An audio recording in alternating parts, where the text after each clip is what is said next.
Because see, this one that is talks about health talk, I want to believe that we want to talk about health talk because there are so many things that we do. And even I want to say that it is you, my father, my mommy, that you taught me so many things. And I just want to, it's just going to sound like mommy coming in, mommy and daddy, praise the Lord. It is not that you don't know it. You are the one that taught me. My father and my mother, you have taught me. But you just won't bring me up here to be able to say, mommy, come by and call me ex-gabe, because so many times we need a reminder. And also before I continue, please, I need to appreciate and celebrate my crown, my Lord, my husband, and my encourager, my supporter, the one that believes me, and even my mentor. I want to say thank you, because without him, there is no me here. So I say God bless you in Jesus' name. Let's continue now from the pamphlets that we have before us. We are told to talk about personal hygiene for health talk. Personal hygiene, I believe, is a day-to-day activities that we have been doing, that we have been practicing, and we just want to update our knowledge about it and what we need to do. And before we go to that, what is God's mind about this kind of a thing? Can you mind alone? Can you see? Is it just a I want to talk about the church thing? I want to go in the church. Let's go about another thing. But even in Christendom, in the house of God, there is a need for us to know about it. Because God himself have a reason. He knows about it. And that is why he said it. He said, the thief came to steal, to kill, and to destroy. But he said, he came so that he can give us a good life. So that we can have a healthy life. Even when we are sick, that is not the plan of God for us. Even when we are not sick, that I can feel like it. I want him to me. Just a pain in the finger, it is not the plan of God. Because he said he wants us to be healthy and be healthy totally. Like he said in 3 John chapter 2. He said, so that we please let's open it.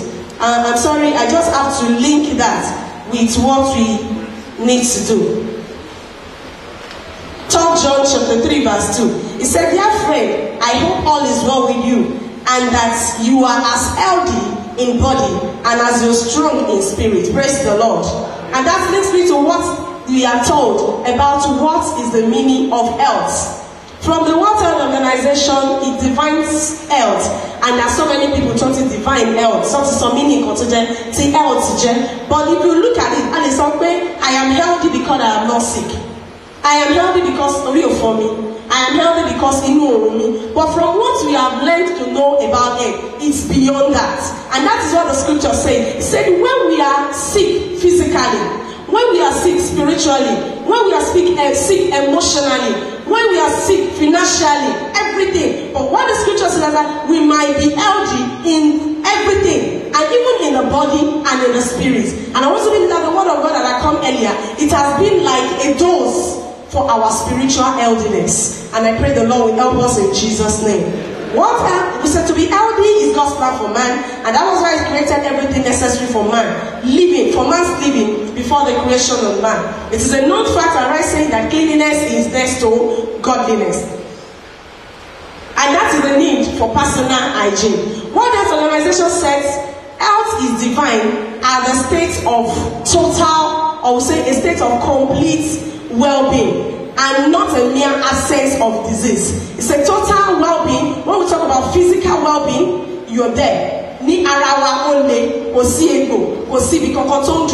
is a physical thing. But when we talk about emotional, you have a kind of a feeling towards people, and you are happy, a kind of healthy feeling with people. We're feeling socially, then socially too, that we are healthy. Then spiritually, that you are healthy. That means you have to believe that the World Health Organization, they believe God to somehow, that they'll be able to add social healthiness to their definition of health. The Lord will help us in Jesus' name. But so, and one way or the other, I want also we can see there is no way that we can have a complete health. Physically you are okay, spiritually you are okay, mental wise you are okay, and everything you are okay. It is true they say, but there is one thing is that it is better to be closer to it than to be farther from it. Even if we cannot be 100%, at least we can be 96%. At least we can be 98%. The Lord will help us in Jesus' name. So personal hygiene is described as a principle of maintaining cleanliness and grooming and of external body. As I said, personal hygiene is talking about physical thing. It's talking about physical healthiness, emotional healthiness, social healthiness, and spiritual healthiness. Now, I was asked to come up now to talk about personal hygiene and talk about the physical healthiness. And that is why we say personal hygiene is a principle of maintaining cleanliness and grooming of external body. Amen. Amen. It's going to be like, at a point it's going to be practical that we'll talk about it ourselves. But major thing that we need to know about is that there is something that is called generally infection. I'm not talking about spiritual aspects, I'm not talking about physical and social aspects, I'm not talking about mental or emotional aspects, but I want to talk about the physical aspect of health. And our health, when we talk about our health, is our physical aspect, is our body. And that's our body is of it, our but once you have to add something in mind, sometimes affects praise the Lord. From our head even to our toe. Those are the things that we need to talk about. But we have a short time.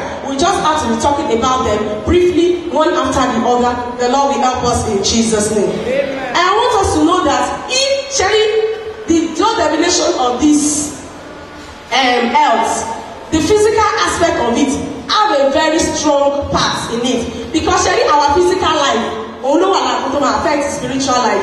Somebody that is not healthy, if you tell the person to pray, okay, let's pray. Somebody that is not healthy, if you tell the person that you need to fast, that is part of it. And if you want to have social relationship with other people, if you are not healthy, and do you know that our smile is a part of our healthiness? And do you know that if you're smiling and your smile is not healthy, it's another thing. It will put people away from you. That means your physical life has affected your social relationship. Hallelujah. Praise the Lord. Now, many things to talk about. Let's start talking about something like hand washing.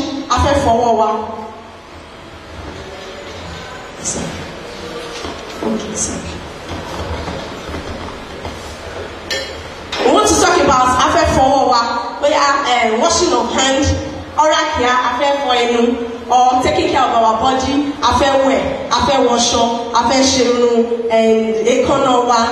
and and even things that we use at home. They will just believe that only come out forward. Of course, it is very important to do something because sharing there's microorganisms they are common everywhere. Look at my hand. Physically go healthy more. And do you know that when you roll me or something that I want to clean this hand, when a unconscious thing, if your wife is directly or indirectly, passing and immunity to power immunity is talking like LDC. God bless you. I just microorganisms directly stick or but everything around us, even the air we breathe in. Sometimes they have so many but thank God for the grace of God and through Ajesara. There are even some spiritual that I believe that those are the things that God is using to help us. So sometimes it is very necessary, and we are conscious of the fact that at all times. So many times you will think of handkerchief, you will think of tissue paper, you will think of sanitizer. All that we need that Ebola ó jẹ́ common thing jẹ́ pé ẹni tí ọmọ nípa ìtẹ́lẹ̀ gan bó lọ yàgò mo fẹ́ sanitizer but now ó dà kó tún ti lọlẹ̀ but it is very good kákò ní sanitizer ẹ̀ sọ sometimes ọmọdé yìí ṣubú a child fún ọmọ tó ṣubú bá wà ní èèkù sómi tí wọ́n fẹ́ fọwọ́ ẹ̀ ọmọ yìí máa kọwọ́ ẹ̀ sẹ́ni ó máa ṣe kíní kan clean the baby ká fi ṣọ́ ẹ̀. But tá bá wà ní environment ibi tí ó pé omi wà, it is good to wash our hands often because sometimes bí tí mo kàn ti ṣe rẹ̀ mo fọwọ́ kan irun mi, probably my hair is dirty or somehow mo tún fi ọwọ́ yẹn indirectly mo tún fi kan inú mi àti irun gbogbo ìdọ̀tí papọ̀ and I'm passing everything papọ̀ and ṣẹ́rí ìgbà tí kìíní ìbá máa wá jẹyọ tí gbogbo ẹ̀ para wọn ìgbà tó bá máa wá jẹyọ báyìí á ní ibà ní á ní malaria. It is because our physical body ó ti wà affected at a point. Olóde kì í sọ lẹ́ẹ̀kan yẹn pé ṣẹ́rí physical life wa òun ló máa affect bóyá ara wa yá àbára wọn ò yá, òun ló máa affect relationship, but the Lord will help us in Jesus' name. Another thing is, let's quickly talk about the oral care. Mommy, daddy, as when I was very young, I know that you mommy and you daddy, you are the one that taught me how to use my brush to brush my teeth. So it is not that you never call you to brush teeth, but I know that you know this. So I just want to remind mommy, hey, mommy, you have to brush our teeth. And you know what is going on now? And you know, now you tell when it's of your back of you, of your clinic of you. These things, of course, looking at it elsewise, when it's only our effects that is good for the body. But what is the hygienic part of it? Only mommy and myself for me. I think it's going to be a class that my myself. I want you get on my feet for you. Okay, back to my feet for you. Only I want that is good for the body. But what of the hygienic part of it? Not far from how many months, how many years you just get to the market and you bought it and they're consuming oh my God. We are introducing another thing into our body because we believe that our woman. But sharing our toothbrush and the different kind of maclean and load these days, they are good, but there is a saying that we should be conscious of sharing toothpaste a kind of fluoride. Praise God. Only possible way dodge the kind of toothpaste, other one, anyone that you have, because fluoride only so much and that we help the teeth, especially this daddy and mommy that we are growing older. These things are good for the teeth. It helps the teeth to prevent any germs or infection. And even if there is anyone that is there, penetration of it only help it. That's Daddy. Praise the Lord. I said it so many things to talk about it. And I said it, oral care. A beautiful smile can make a person's day. But do you know that a bad breath can spoil somebody's mood?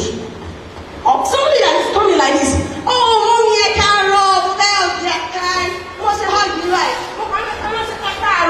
he said, oh my God. The only bad smell here, and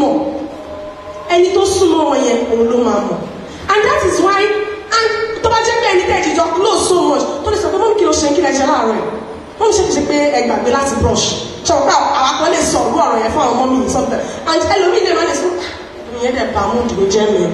You will not say it. But anytime the person wants to talk with you, and many of us that work in office or anywhere that teacher that when you share, you see how pleasing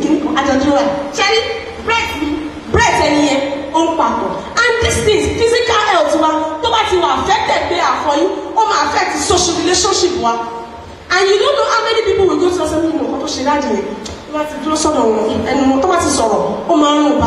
of course, this thing could happen. And I want to say, this thing could happen especially in a situation of dehydration. Dehydration, praise the Lord. Dehydration is just like somebody that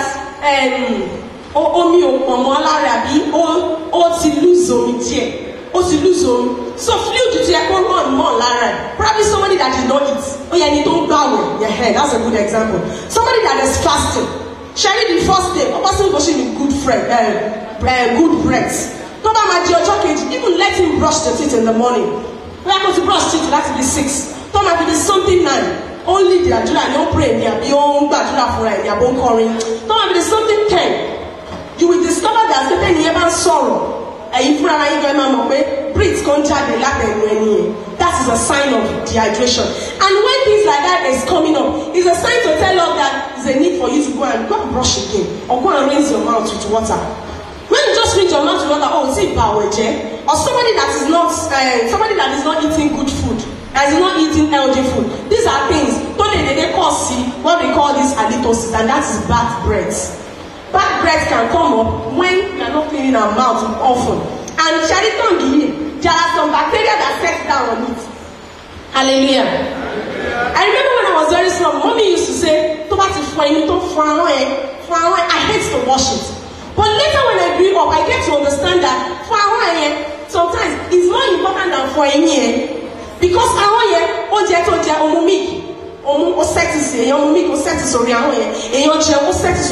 everything set to power. And when you open your oh my God, it's either you have a good, beautiful breath or you have a bad one. So these are the things that we can use. And you know, many people want to say, some people used to say, but now we have been changing the orientation of people to know that even we have a beautiful smell, even we have a beautiful breath, come near us and see that the Lord is good. Praise the Lord.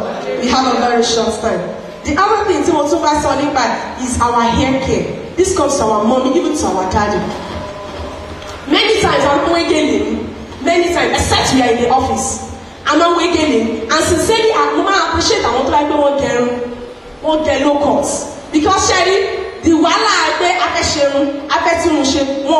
of course, it is good to look beautiful with our hair, but anything about it, it is better the person go ahead, so that easily you can comb the hair, easily you can use soap and everything on your hair and put cream on your hair and smell better.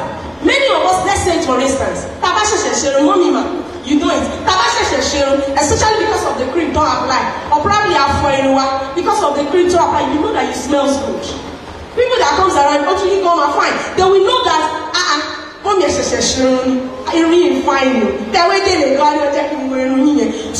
anything about is not a crime, except for the father, no. Except for that part, I would say, if you can make your hair low, so that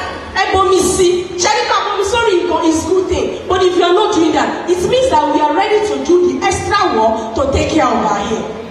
When we sleep with people, example, check out so many times, and to have rubber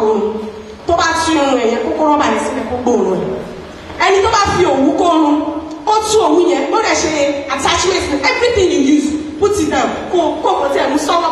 You will see moist one, Sherry does everything. Set to Sare.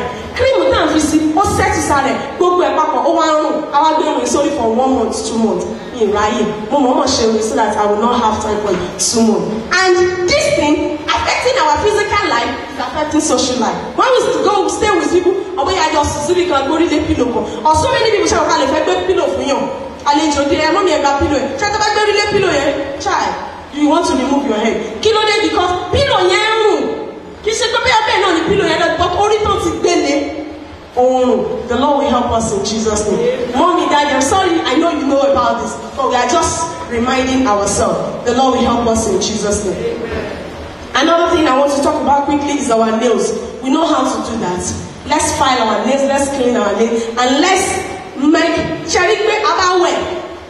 nails and you know more. But there are sometimes that we need a special cleaning to our nails. Can clean them personally. Take the cutleries and use it. And the nail cutleries are use it and clean it. Brush it with spirit, with cotton wool, and after washing, and you find out even if your nail is long, but it will be beautiful. And more so, you don't need to clean it. We don't need to keep nail long nails because it harbors bacteria. And when it harbors bacteria,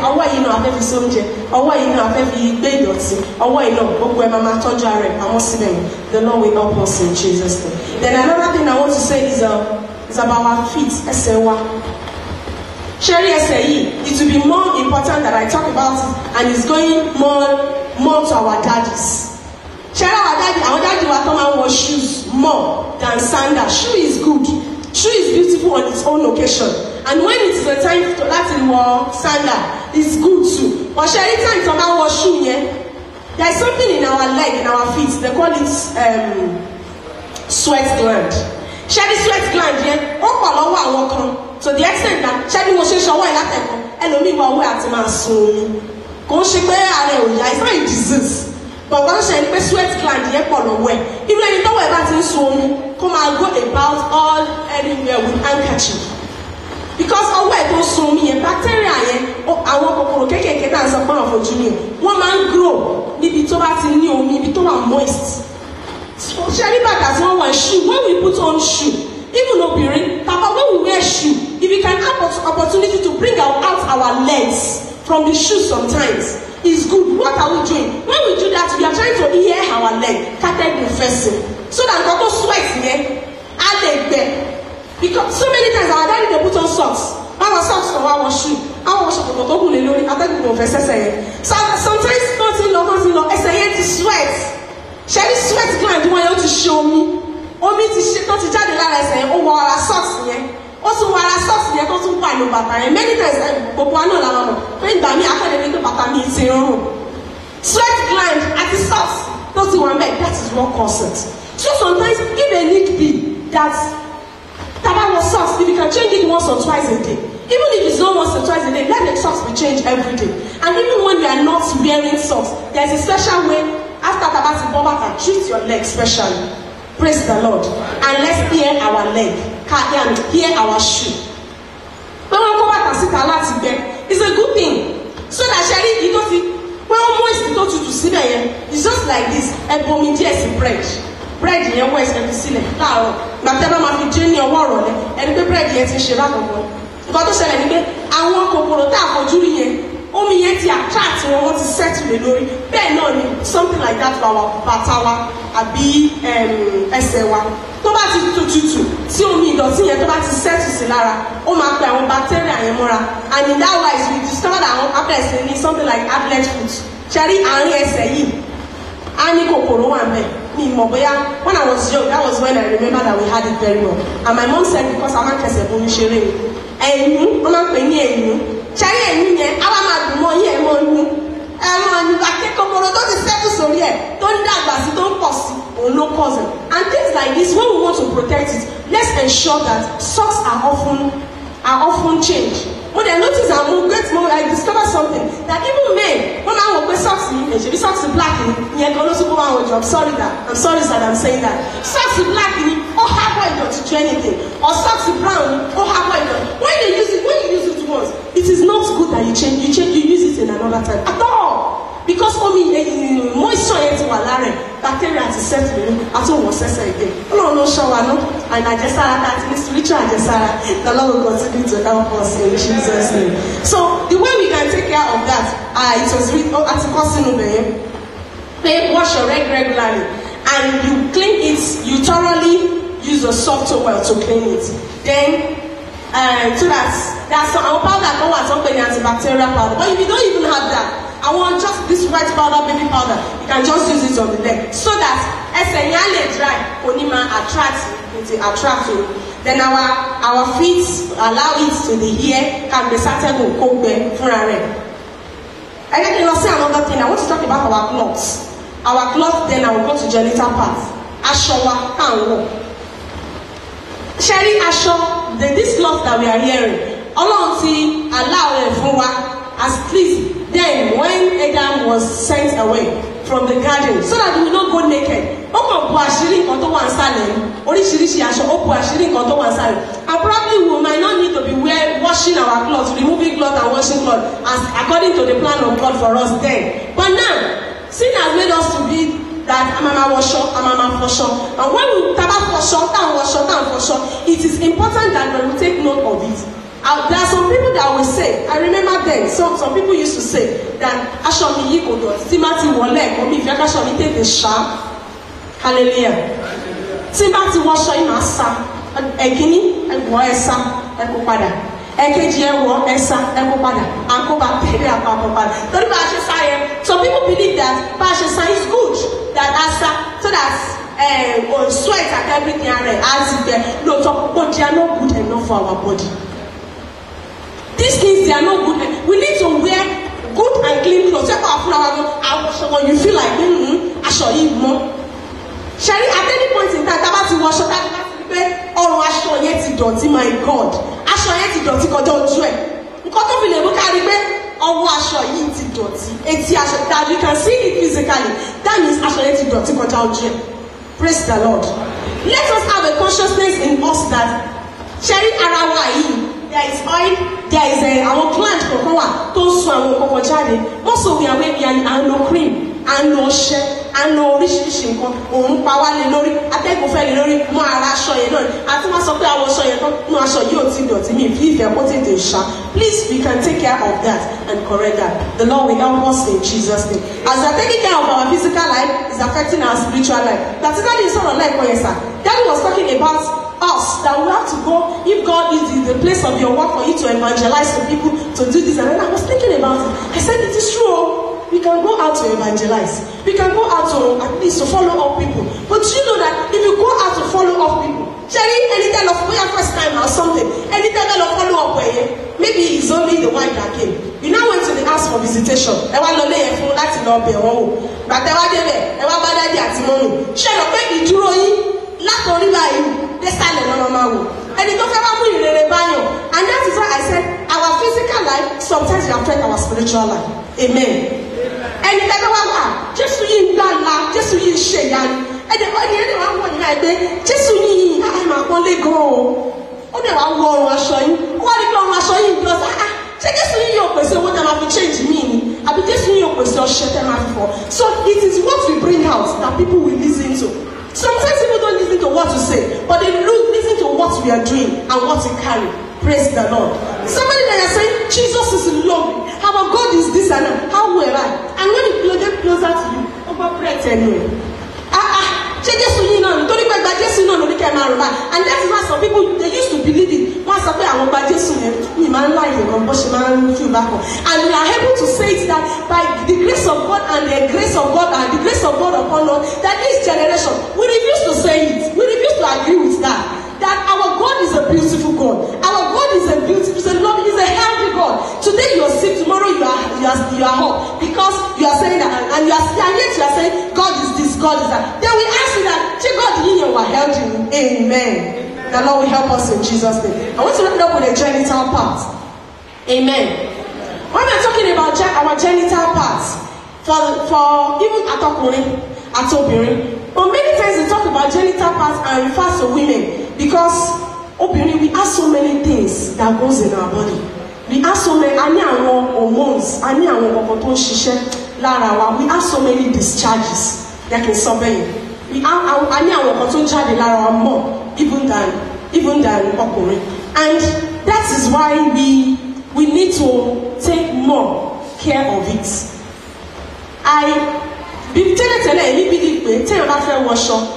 Or this, wear anything. But that's why I got to know that on this day of Amman, it is good that it's a cotton. Amen. Cotton. I'm sorry to say it out, but please allow me to say it, sir. Our pastors don't want to hear line on me. They are being line on me. And if you wait, most time, okay, what pastors is oh, was Shone Lori. Sharing go to mama bring the heat. And heat is not good for testosterone of men. What is testosterone? Testosterone, I'm sorry, ma, I'm sorry, but please allow me to say it that way.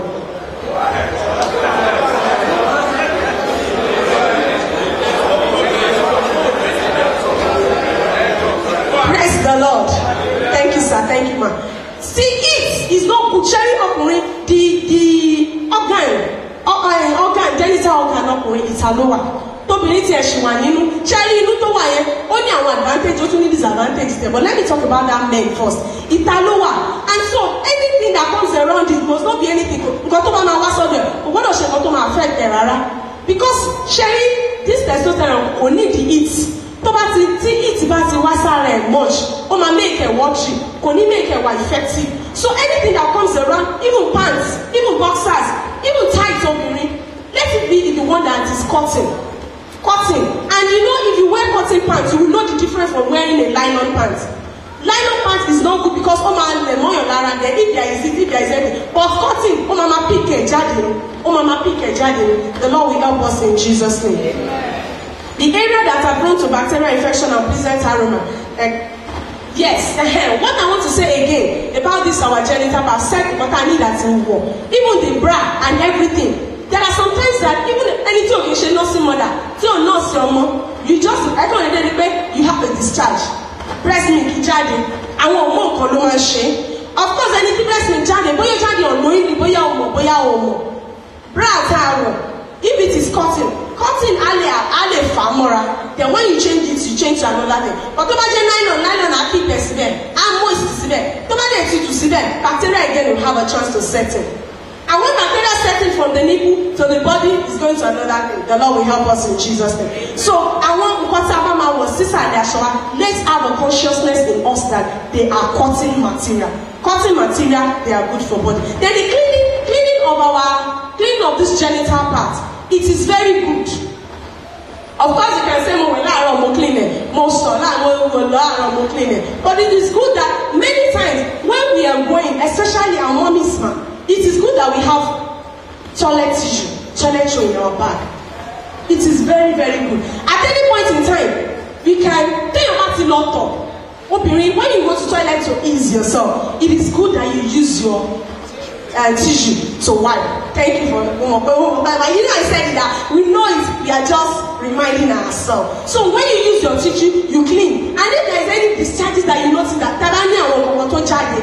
that notice, babe, this is not right, this is not white, it is not green, bloody or something, you'll be able to detect on time. And again, the sherry only acidic content, only acidic content, one, the pants will be smelly, two, the pants will be wet. Oh, mama said, and you know that genital area will be in lower. Pants talk to you, oh, my send it, and my microorganism, oh, mama said yes. And she don't get back on it to say one day they treat it. But then you don't want infection to my send this is going to serve infection to my. And you know, opening our body is a complex body. We have so many things. And one is a being, what is a being, perineum, and it will cause so many. So it is better for us.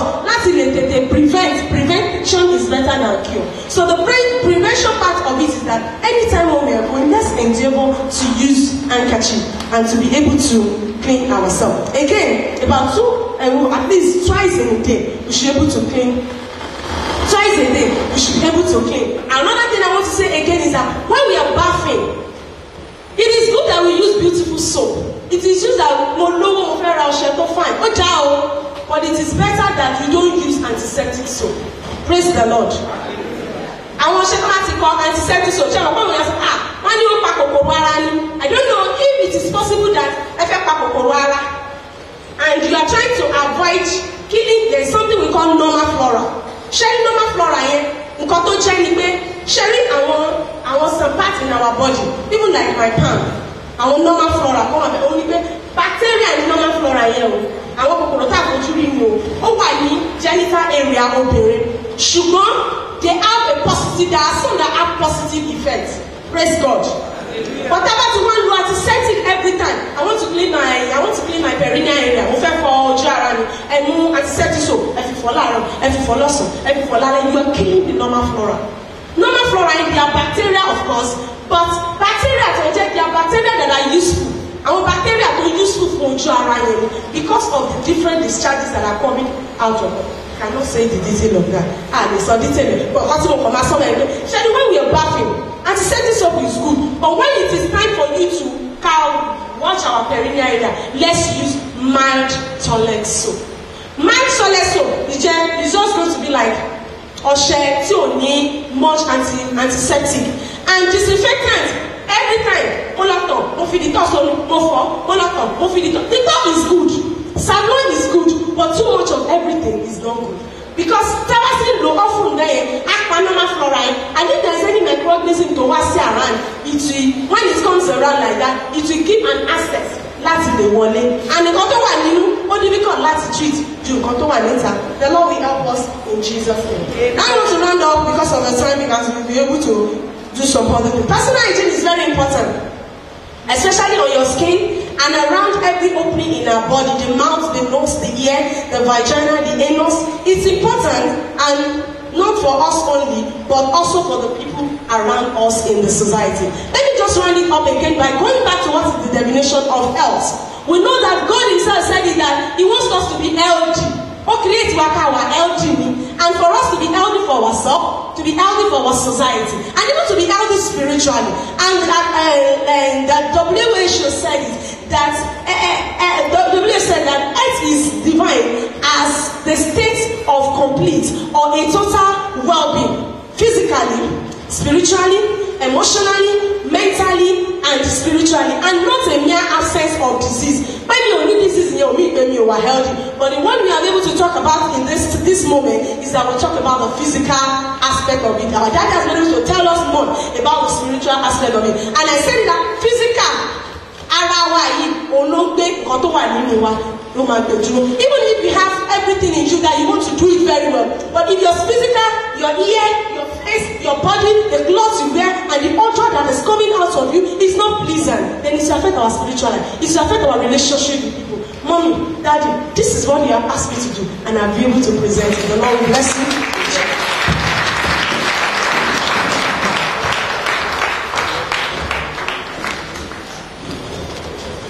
Praise the Lord.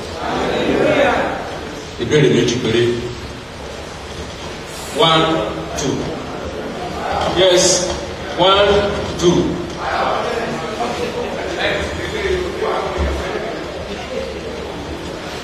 I want to see microphone.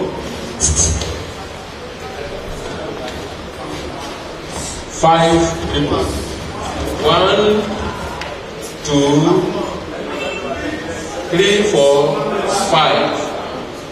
1, 2, 3, 4, 5. Praise the Lord. I want to ask 2 questions. The first question goes thus: how important is the uses of attachment? I mean, eyes attachment, nail attachment, and other attachment to the body. The second question goes thus: like cutting of hair. Àwọn kan wọ́n máa ń fa irun dán, lókùnrin tá ń fa irun wọn dán. Then àwọn máa ń jẹ́ kí irun wọn ga. Please, I want the presenter to listen to me. Speak on. Àwọn ọkùnrin. Evangelist Awolumate. Ó dà ní fẹ́ trespass lákòókò yìí. Ẹ má trespass. I think the second question goes thus: like àwọn ọkùnrin míì wọ́n á fa irun wọn dán, àwọn kan máa fi irun wọn sílẹ̀ tá a ga. How hygienic is it? I mean, bóyá kí ẹ máa fa irun dán ni o, bóyá kí ẹ máa fi irun sílẹ̀ kó máa ga ni. How hygienic is it to the body?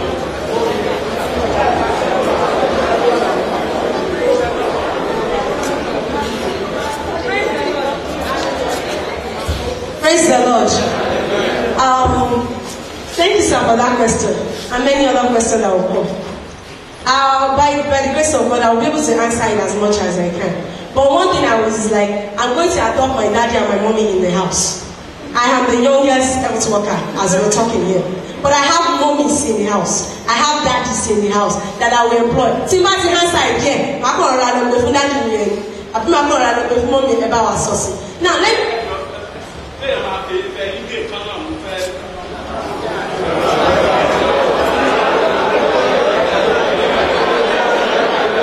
Hallelujah. Generally, I don't know the response of the house to react somehow. So, want to use your mouth, so it's not hygienic.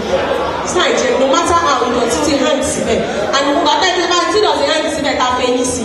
At the passing, but yes, anyone. You said something about I want to find water. But how hygienic is it? I don't know. I'm not saying that anybody will go behind or find rain, but I'm just saying that Akuri to find rain is good. As much as it is not affecting your body.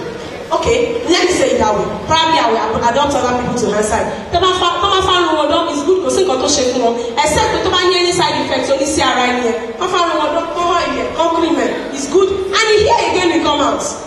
Then I'm going to feel one see that as much as you are able to comb it, as much as you are able to apply soap on it to wash it and comb it often, no problem about that, sir. The first question here. Attachment of fingers, nail fingers, attachment and paint. Yes. If I will talk about that paint, cherry paint paints only our effects that are positive for the fingers.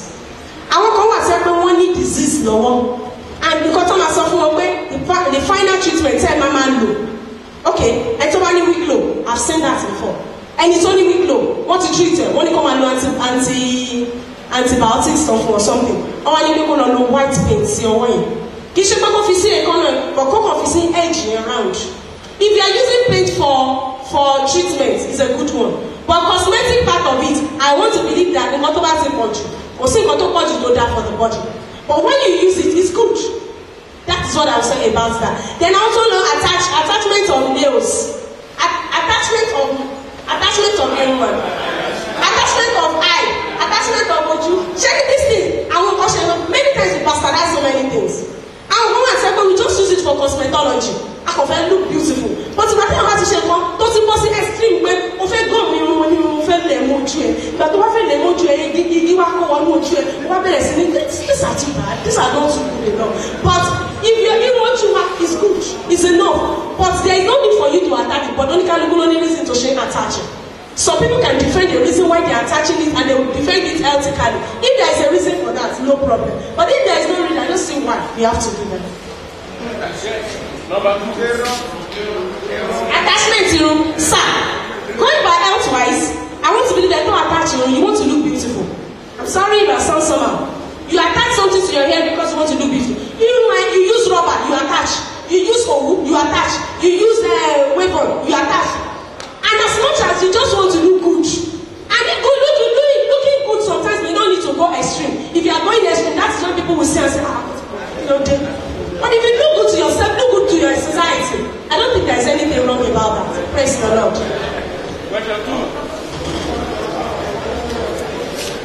Praise the Lord. We thank God for your life. My question number one: how long can one use a brush? I mean, like taking care of our teeth. For how long can you brush your Two, is it advisable to use the same toilet with our neighbor or with our husband? Praise God. I want to answer on teeth. Well, that's my area of specialization. Now, Sherry, we call everyone oral cavity. Oral cavity. Whatever we take, we go through the mouth or the stomach. And the parents that we go in, root stomach bacteria clean. So if you have all bacteria in your mouth, surely when you eat, you are transferring bacteria from the mouth to the stomach. And anything that goes in, can become out. So that's why most of us have a problem. When your teeth are dirty, when you have calculus in your teeth, then you have halitosis. Calculus ní pé àwọn ní ìkọ̀dọ̀ máa ń pè ní àtìta kí ní alábi cement. Ẹnu ẹ̀bí tábà ti fi bí ọ̀bẹ tó sharp tábà ti fi gbé kúrò ní active gan ìyẹn òórùn ní ọ̀dà. So that's why when you smile, you have bad breath. Ká máa sọ pé ẹnu máa yẹn òórùn ẹnu àti òórùn. So in order to have good oral health, you must visit dental clinic twice in a year. That is 6 months. So, I'm not people in the dental problem. It is true. But if you go there, no matter how you clean the teeth, one calculus the greater.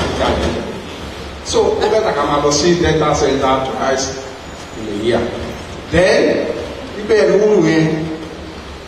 who brush your hair. Ẹni tó jẹun ní oúnjẹ particles ìjẹta. So we have interdental spaces in the mouth. Àwọn ibi tí ẹ ti contact yẹn àlàfo wà ń bẹ̀. No, that's why today people are getting aha sí ẹyọ ama pick it. Juicy pick you are causing problem for the teeth because kò sí bó ṣe máa lo pick. Check this is sharp. You are going to dent that place. You will cause sore. Check them out in the mouth. Bacteria tó wà lẹ́nu kò sí any other part of the mouth. Some are good, as she has said, some are bad. That is why we call pathogenic and non-pathogenic organisms. Àwọn kan wà lẹ́nu tó jẹ́ pé they are there as soldiers. Tó jẹ́ pé tí wàhálà bá ti fẹ́ ṣẹlẹ̀, àwọn ló máa attack òkú tó fẹ́ kọ́ sí problem yẹn. But tó bá ti bí ṣe ló jẹ́ náà, ó wá fi kí ayé owó kékeré yẹn píkè. That's why you say I can't use it. We have delta plus tá máa ń lò kí ni orí mi trade by very very strong. Tó bá ti sáré ẹyẹ méjì báyìí ẹ̀rọ tó bá wà ló máa gbé jáde kò dẹ̀ ní já. So what I'm saying is ẹnu yẹn is more important. When you take care of your mouth, when you have good dental hygiene, in fact, omi pe wa okay. So then we call something caries. Àwọn ìgbà tó yẹ ló fi ń nu aṣọ fún yẹn o. Caries is a cavity. Ó jẹ ẹlẹ́gbẹ̀ẹ́ tó bá ya ẹnu ihò máa wà ní ẹnu yẹn. When there is a hole on a teeth, ṣé ẹni tá a bá ti ń jẹun oúnjẹ yẹn máa pack sí inú ihò yẹn. Oúnjẹ 3 years ago ó wà nínú ihò yẹn. Kò lè sí ẹ̀gbọ́n ṣé tẹ̀yẹ̀ bá tẹ̀ bá jẹ́rìí tó bá gbé jáde ṣé kò ní rùn. Àrùn náà tó lè jẹ́ pé particles last year ó wà nínú ihò yẹn and àwọn bacteria kan wà ń bẹ̀ yẹn kòkòrò tí wọ́n sọ ọtọ́ bí kò ṣe fojú rí yẹn ara máa jẹ oúnjẹ yẹn ó sì ṣẹlẹ̀ àwọn tá a máa ń jẹ sweet yẹn ẹ̀yin tẹ́ ẹ fi bisikíìtì bá ọmọ yín dé ẹ̀ ti sọ diabetes you are causing problem for your children. There was a time when I was here ní Ìgbàyè State Specialist Hospital a lady came from the United ó ní rampant caries ṣẹ́ni gbogbo ẹ̀yìn ẹ̀ ní from the first premolar to the last molar both up and down right and left gbogbo ẹ̀ ló ní caries lóníhò ọjọ́ mélòó la fẹ́ di ẹ̀yìn ìjọba yìí bisikì ló dẹ̀ bá tí o máa ń jẹ sweet àwọn ọmọ máa ń jẹ bisikì kọ́ ó ní bisikì má sì jẹ bisikì nígbà tó dẹ̀ jẹ bisikì yẹn kò mọ abọ́ tó wà bẹ́ẹ̀ but when you eat biscuit is one of the refined carbohydrates and when you take refined carbohydrates you will have problem but tó bá dẹ̀ pé o lè má jẹ́ o when you eat immediately you brush. You understand what I'm saying? But every time I do biscuit, biscuit is here for money in school. You are causing problem for him or her because all my will dictate to eat. Don't tell me to have private biscuit as of every home lost school until when you buy that biscuit. So that's go when you're married to again say, while I was there, I want me to do your money. I like my rugo. I want grandma to come and put a alcohol. Did I go for money? These are people in your brush or you are causing problem. So ká má di pé akọ̀gbà wà lásìkò àwọn kankan wà ẹni tó bá jẹun. That is why you say when you are going to bed go for a year so that by the time you eat I mean you will wake up in the morning and they are fresh síbẹ̀. But tó bá jẹun tí o bá wà níbi tí àlùmọ́ aṣọ pípọ̀ tó bá lọ sí pàtí kó brush you just use water to raise your mouth. Over the time, then you spit it out. Over the next one, then you can swallow it. But if your mouth is clean, fortunately, you are going to have clean mouth. So, àwọn kan dẹ̀ máa ń lo báyà àwọn tó sick, àwọn tó ní asthma tó máa ń lo oògùn yẹn. Bàbá wa kọ́ni máa kọ́ wá bá mi. Ó ní àwọn èèyàn máa sọ pé ẹnu máa ń ó dẹ̀ nígbà ó dọ̀ yẹn o. Gbọ́ngàn ò ní gbọ́ èèyàn ló máa gbọ́. Mo ní bàbá, mo ní ẹnu máa ń ro ní ẹ. Báwo lẹ ṣe mọ̀ ó náà máa ń sọ fún ọkẹ ṣé ẹ máa ń bọ̀ ṣe yín ó ṣáà ń bèrè pressure lọ́wọ́ ìjọ ní asthma ó lò ní asthma so kẹ́rì àwọn kìíní ìyẹn náà àwọn kìíní sáà ńlá táwọn ti fi sí ó máa ń kí ẹnu ẹlòmíì òun but twice in a year try to visit dental clinic and God bless you. Okay brush okay brush yes ṣẹ́rì brush yẹn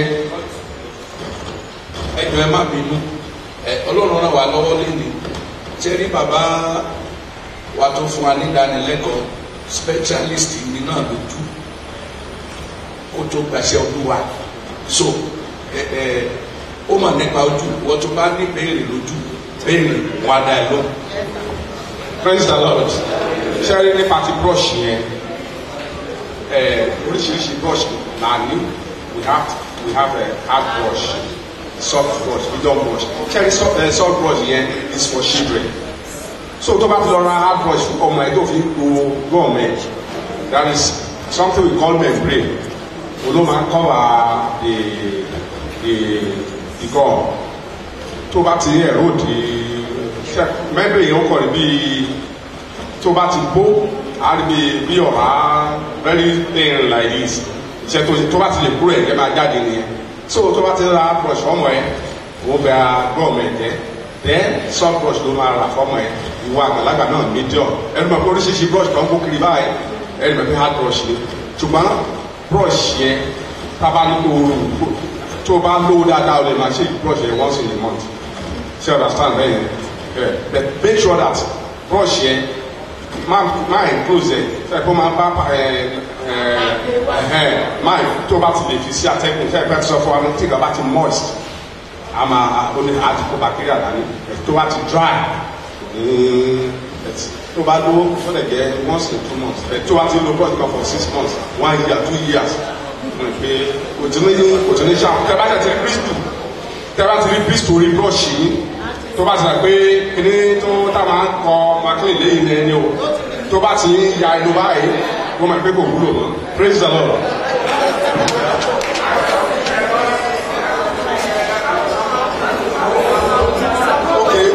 Good, Paco. Ẹ ṣe àwọn sísàmì náà mẹ́sàn-án lẹ́ẹ̀kan. Ṣé ẹ ní Paco yẹn? Poverty ni lóò nǹkan táwọn òbí wa ń lò láti ayé àtijọ́ wá nìyẹn. Kò sáfàdé kankan tó fún wa. Torí pé ṣé ẹ ní ó mẹ́sàn fluoride lẹ́ẹ̀kan. Fluoride yẹn wà nínú toothpaste. Ẹni toothpaste tẹ́ bá ti rà tẹ́ bá ti wá rà tí o bá ti ṣe ní fluoride níbẹ̀ ẹ má rà á. Because fluoride yẹn ó tún máa ń mú kí ẹyin kó strong sí i tí a rí kéde ìpàkọ́ tá a ń lò yẹn kò lè dé kọ́nàkọ́nà ẹnu wa ẹni pẹ̀ pé wọ́n angulate brush ṣé ọ̀dà ṣàkẹ́ fún mi by angulation ẹ máa gbọ́ sàyìn ló bèrè question ṣé ẹ rí brush ó straight báyìí bẹ̀tì lẹ́nu yọ̀dà pé wọ́n angulate ẹ̀ báyìí so a fún láyè láti wọ the interior part of the mouth ṣé ẹ rí ibi kan wà tó ń pè ní tuberosity ní òkè lọ́hùn ní tápá òkè yẹn kò sí bí pákó ti fẹ́ dé rẹ̀ o.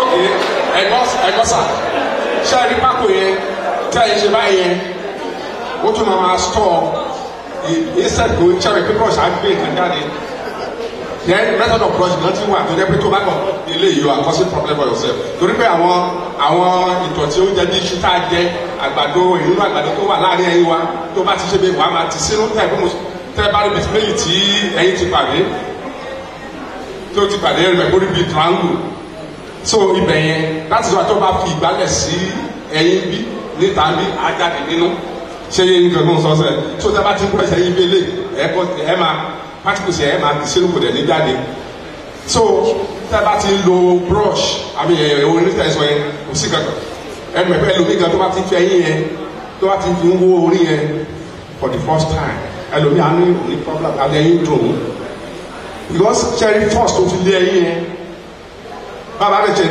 ṣe ń dàgbà sí ni ẹyin yẹn máa weak sí ok irú ọ̀gá ẹ̀ sìn ó sì lè máa fẹ́ yín sí kóòkì kò dẹ̀ sí nǹkan tó máa ṣe yín ẹ̀ tí n bá dán wò yín máa yá dànù ṣé ọ̀dà sáà bẹ́ẹ̀ so ìgbà tẹ́lẹ̀ náà wà níbi èjì ẹ̀ tí mo máa fẹ́ yín sí kóòkì sí kinní kan but if I do it now ó máa fẹ́ yín ó máa yá so ṣé ẹ rí orin tí a sọ yẹn orin is not good jẹ́ kí kúkú kàn dé ẹ̀mí fún yín pé ẹ lọ ra brush mo lè pé brush náà lè ju 200 naira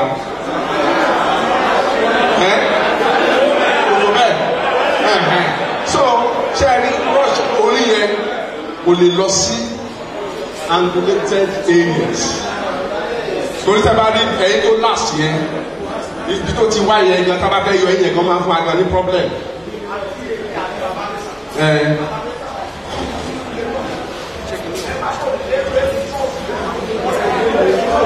ẹjọ sà ayé ọ̀làjú la wà sà ok mo ní bàbá kan ó mu sìgá níbi tí mo jókòó sí mo yẹra fún ó wò mí pé mo yẹra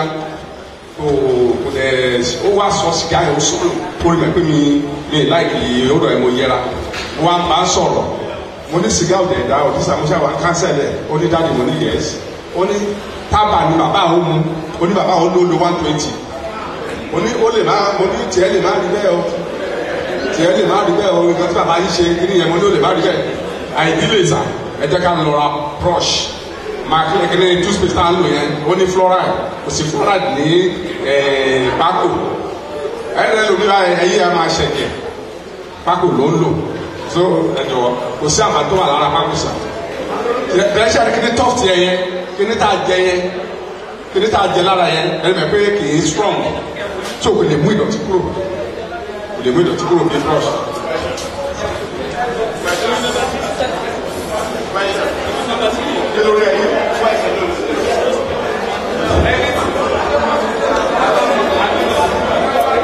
Praise the Lord.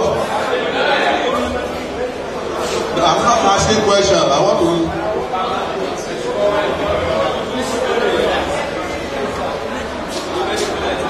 Question tí alàgbà yẹn béèrè lọ́wọ́ tó fẹ́ dá sí nípa àwọn attachment tí wọ́n lè attach irun èékánná ẹ̀ẹ́dọ̀dú and everything.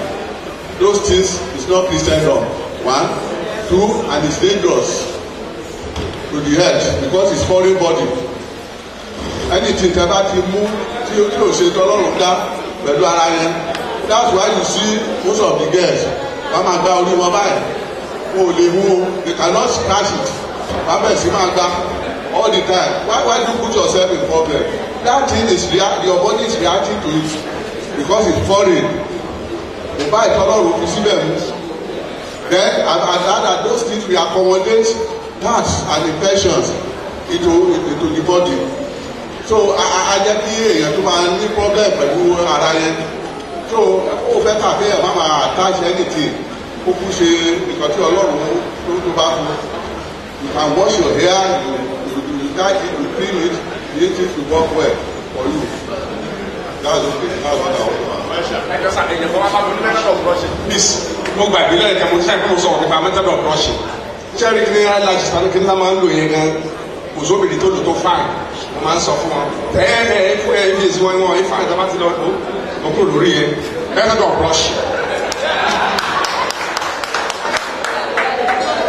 kábà pé mo mọ̀ ní àgbé model wá model ti ẹ̀ bá rí practically but màá ṣe ká ẹ̀ náà gbé ilé explain kò yé yín ṣe rí tá a bá fẹ́ brush ẹ̀yìn wa kì í ṣe báyìí kì í ṣe báyìí mo ti sọ lẹ́ẹ̀kan tá a bá ti ṣe báyìí àwọn interdental spaces yẹn tí ó níhò yẹn ẹgbẹ́ kó jẹ́ yẹn a máa park síbẹ̀ a máa park síbẹ̀ a máa park síbẹ̀ gbàdúrà yẹn a máa lò then as I've said bacteria wà lẹ́nu ṣẹ́rí téèyàn bá ti jẹ sweet àwọn refined carbohydrates yẹn tí ò brush ṣẹ́rí àwọn bacteria yẹn wọ́n láàyè kan tó dùn tí o tó bá ti bẹ̀ pé kíní yẹn dùn dáadáa wọ́n wá jókòó síbẹ̀ wá pọ̀ tọ́lọ́rì yẹn ni pé èlú wọ́n wá pọ̀ wá di ṣìṣìṣì síbẹ̀ báyìí tí o wọ́n máa jẹ kíní yẹn wọ́n máa sun omi wọ́n máa jẹ kíní yẹn wọ́n máa sun omi ṣẹ́rí omi táwọn sun yẹn acid ni now enamel is the hardest bone in the body tába bí mo ṣe sọ̀rọ̀ yìí ṣàbẹ̀ pé ẹ̀wọ̀ ẹ̀yìn níbẹ̀ yẹn eléta ẹ̀wọ̀ níta yẹn ni òun náà pè ní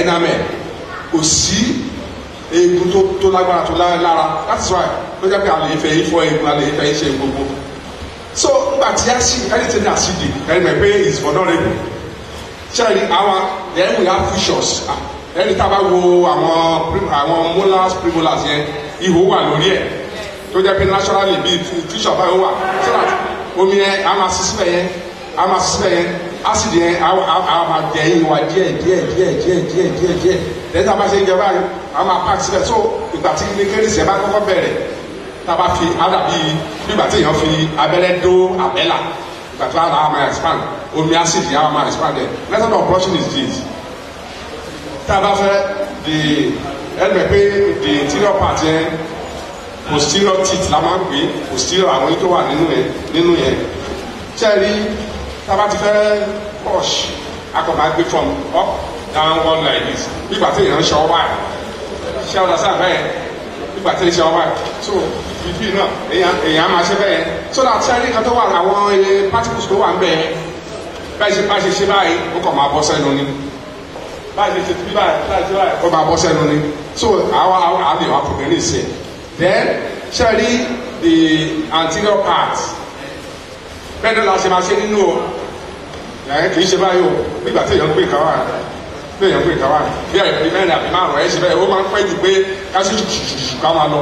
So ẹ̀ kàn máa fọgbọ́n ṣe díẹ̀. You know, the same thing inner side. Ṣé rí òkè yẹn ìsàlẹ̀ ló máa wá? Ṣé ẹ pẹ́ yóò òkè ìsàlẹ̀ ló fèsì? So ó kọ̀ máa ẹ̀ máa gbé bẹ́ẹ̀ látòkè wá sísàlẹ̀ wá ẹ̀ kó kọ̀ máa bọ́ sílẹ̀ ẹ̀ kó ìsàlẹ̀ upward.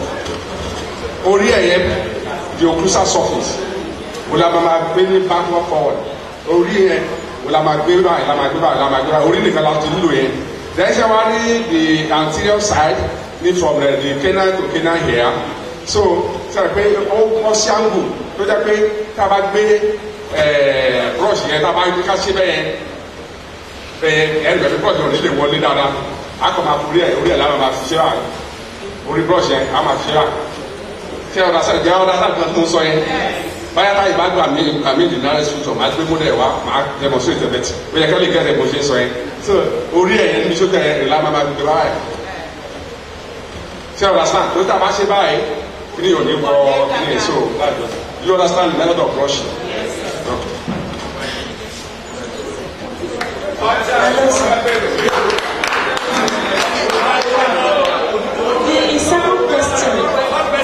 The second question we have not concluded with. She has a question. On the question about toilet use, abi, pé can challenge the toilet pẹ̀lú neighbor wa. Ṣé advice pé kí a máa lo the same toilet pẹ̀lú ọkọ wa? Wọ́n ní pé tí sàpé nǹkan ọkùnrin pé ó wà sọ́mà ó dé pé bóyá àwọn tọ̀tàn àwa náà wá fẹ́ lọ pa àwọn méjì sórí ẹ̀ sí advice. Thank you, ma'am. Thank you, ma'am. The use of toilets generally, let me say it is not a matter of the spouse or party but what is hygienic about the use of toilets is tell your comma to your toilet, let it be flush. Either your husband, your neighbor, your visitor, your friend, let it be flush. Bóyá ní acidic kan, bóyá wà acidic ju tóbi orí o, bóyá tó lóyún wà acidic ju ti ẹni tí ò lóyún o. These things are because these are waste products in the body, and when you pass out waste products, taba fi sílẹ̀ sínú zinc yẹn, ṣe nínú zinc tó wà yẹn, ó tún máa grow, àwọn microbes tún máa join ẹ̀bẹ̀ tó tún máa grow. Why is it not flush immediately? Then if another person wants to come, you can come and flush it. Natural, àwọn míì máa ń wà, àwọn máa, especially tó bá ti jẹ́ neighborhood toilet as in one low toilet pẹ̀lú neighbor one. Some people before they use the toilet, after they flush it, they just apply something like disinfectant. One of us, Isa, something. One PC. Why it was PC? Isa is a disinfectant. The toy is a disinfectant. But it will suppress its work. Man, Ipo, they are hot disinfectant. Don't that be cheeky. They are hot disinfectant. And even Ipo will make the toilet whiter.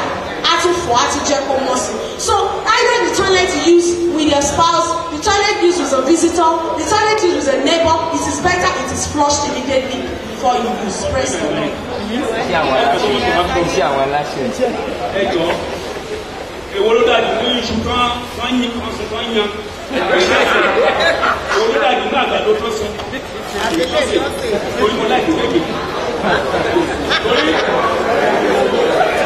Nutritionist in the house. One nutritionist told me that you should not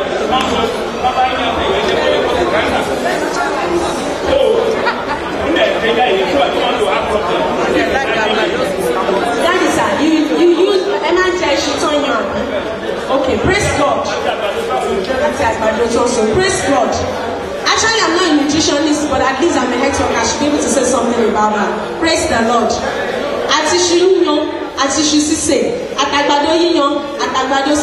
Everything they are carbohydrates. That's number one thing. Everything they are carbohydrates, and the end product is glucose. Sherry, there are some things about if there is anybody that still wants to say 1 or 2 days, can say it. Then you think about it. Sorry.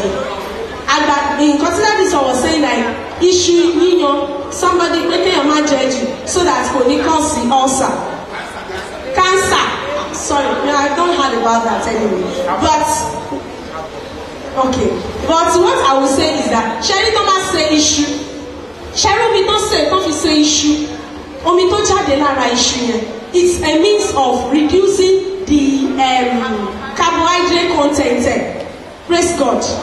Ó máa reduce carbohydrate content there as a bí ó ṣe strong sí. That's one thing I know about it. But ṣe wá rí ẹni tó bá fẹ́ jẹ the whole ògidì carbohydrate content iṣu, it is there in iṣu yíyan because kò sí omi kankan tó máa jáde lára ẹ̀.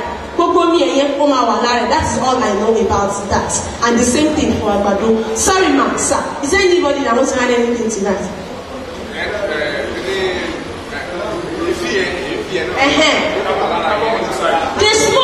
The smoke tó bá wà lára ẹ̀ is not good for the body o. Okay, probably that was why he said something about cancer. Okay. The smoke of it is not good. Àgbàdo yíyan, àgbàdo sísun àti gbogbo ẹja yíyan àti gbogbo sísè. The smoke of it tó wà lára ẹ̀ is not good.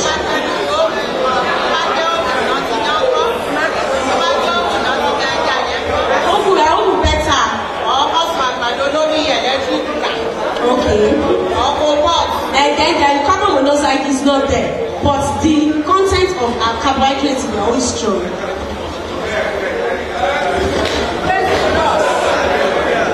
I just want to talk about this food from crocodiles. That's goldfish, and the other is there that we used to smoke. I want to go outside. Not to like it. Like the smoke. Like that meat or fish. Like not. Please, I don't want to.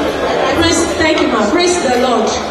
What I think I can say in that is that is something you want to something ẹja yíyan ló dá. Me ò dispute. I'm not disputed that fact. But what is there is that ibita ti yan. You know we're talking about hygiene now. Ibita ti yan, environment ti yan, bóyá igi náà fi yan, bóyá èédú náà fi yan, and the kind of ṣẹ́mo wọ́n mi sọ kìíní kan, wọ́n mi say something now that tó bá jẹ́ pé inú oven ló ti yan ẹja yẹn kọ́, you know that one is a bit oyiwa cleaner compared to anything ẹja tí wọ́n yan lẹ́gbẹ̀ẹ́ títí bẹ́ẹ̀ tí wọ́n tà. Ẹja yíyan is good because the nutrients none of it ló máa wọnú omi. Ṣé ọ̀pọ̀ tó máa ṣe ẹja nutrients are rẹ̀ kí ẹ̀ máa bá omi ó máa wà lára omi àfi tó máa fi omi yẹn sí ọ̀rẹ́. But tó bá yan gbogbo nutrients ara ẹja yẹn that is good for that ẹja ó wọnú ẹja yẹn kò sí kankan tó escape bẹ́ẹ̀. So ma ẹja yíyan, ẹran yíyan, ẹran ìgbẹ́ these things they are good. But the mode of cooking it only continue and try láti somewhere and to make sure hygiene is maintained in it. Wọ́n wọ́n sun ẹran ìgbẹ́, wọ́n ara ẹran ìgbẹ́, wọ́n máa ṣe ẹran ìgbẹ́ mi làwọn ti máa sún sílẹ̀ kíní kan. It's good, but sharing hygiene part of it ni pé wọ́n ló ti ṣe, báwo ló ṣe ṣe, kí ni kan tó fi ṣe. If you buy it raw and you take it home to go and cook it in a way that gbogbo mi ara ẹ̀ maintains ara ẹ̀, that is a good one. Praise the Lord. Hygienic is it for men and women to wear pants or trouser wisely or boxer whatever. How hygienic?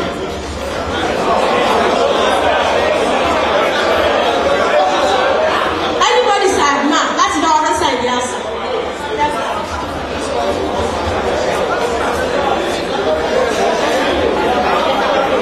Praise the Lord.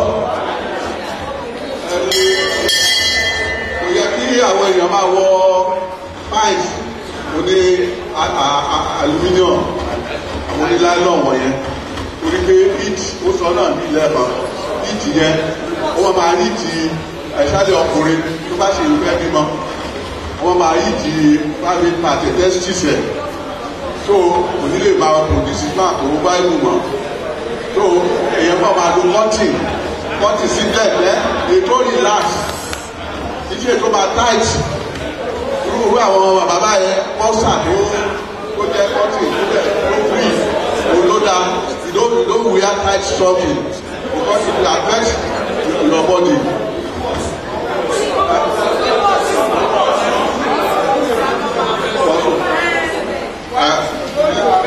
Going to bed, you don't need that. You sleep in a relaxed mode. You don't need it. Even in your room, you need to give yourself relaxation in that place.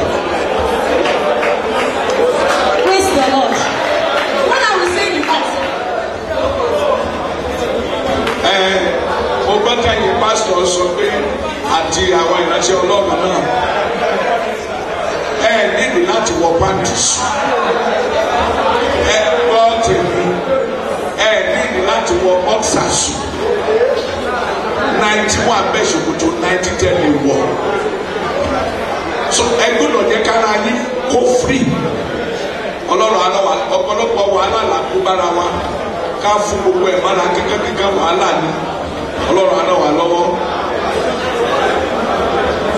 nípa ìkọlà fún àwọn ọmọ wọn sọ nípa ti ọkùnrin wọn ìgbésẹ̀ ní ẹ̀tọ́ka bẹ́ẹ̀ nípa ti obìnrin wọn ní kò dáa àbí ìkọ̀tẹ́ sọ̀kọ́ ní ẹ̀rẹ́ wọn ní because of infection and other things bẹ́ẹ̀ èmi àti àwọn kan ń sọ̀rọ̀ nígbà kan wọ́n jẹ́ kó yé mi pé scientifically pé obìnrin tí wọ́n bá ti ṣe ìkọlà fún pé irú àwọn ọmọ ẹ̀ wọ́n ní urge sex tí ọ̀pọ̀lọpọ̀ tó wà fún discourse lè di pé ara kan tó jẹ́ kó fà á ní ẹ̀ tó jẹ́ pé ìgbà tó bá ti dàgbà tán tó ṣe ìpínlẹ̀ ń wà lára wọn tó jẹ́ pé wọ́n máa ní urge láti jẹ́ kí ọkùnrin bá wọn lò pé ọ̀pọ̀lọpọ̀ tí ò tiẹ̀ ní èrògbà láti ṣe nǹkan tí ò dáa torí pé wọ́n ṣe fún pé ara kan tó jẹ́ pé ó fà á ní ẹ̀ ṣé lè lóòótọ́ àbí kò lóòótọ́ fẹ́ mọ̀ nípa ẹ̀ because tó bá jẹ́ pé lóòótọ́ ni ọ̀pọ̀lọpọ̀ ìwà àgbàjẹ́ tó jẹ́ pé ó ṣẹlẹ̀ nísìnyí ó lè ní ìsìn. Hallelujah. Female and male genital mutilation, something. I can try and say something, and if my daddies and mom in the house have something to say about it. It's true. It is good that male circumcision is done for male. And a female, the circumcision is not done for female. Some people talk about it and said, like Bida Dishe so, male man cause the promiscuity. Sherry, I want any to were promiscuous, promiscuous. And some people used to say, I want to more shameful, when they are people that don't really enjoy sex. Sherry, people the scholars that go ahead and talk about this, that is not good for female. We should understand that there are some things, probably, scientists will never bring out a fact without making it to become a theory first. Once you make practical of it, that people that this thing is done for. Sherry Obiri, most like my money genital organ, why everything, you know what? Ọkùnrin genital organ tí wọ́n ìta ló wà. Tó bá ṣe circumcision fọkùnrin tán, it is possible ó easy láti lè gbé kọ́fí antibacterial sí lára, come protect to prevent infection. But obìnrin infection easy because ibẹ̀ yẹn ó wà close. Ṣé àmọ́ pé ọkùnrin wọ́n máa yí ẹ̀, wọ́n máa jẹ́ kátẹ́gùn fẹ́sì, wọ́n jẹ́ kí something. But obìnrin ibẹ̀ yẹn close. Ibi tó dẹ̀ close sí, infection can easily set in and grow there. I will only talk about that infection there. And promiscuity, I don't believe about it. Ọmọ tó bá máa promiscuous, ó máa promiscuous. And I can tell you that when you met this genital kini tí wọ́n ṣe fún èèyàn pé bóyá ó enjoy sex or who enjoy sex, I don't believe in that. I don't believe that. That is to me. But I want to believe that if there is anybody that can say something about it, I will say that kini yẹn kò kọ́ sí bóyá wà promiscuous or not. Àwọn tí wọ́n ṣe fún ó jẹ́ kó wà promiscuous, no. Àwọn tó ń ṣe fún, but the major thing about it is infection. Praise the Lord.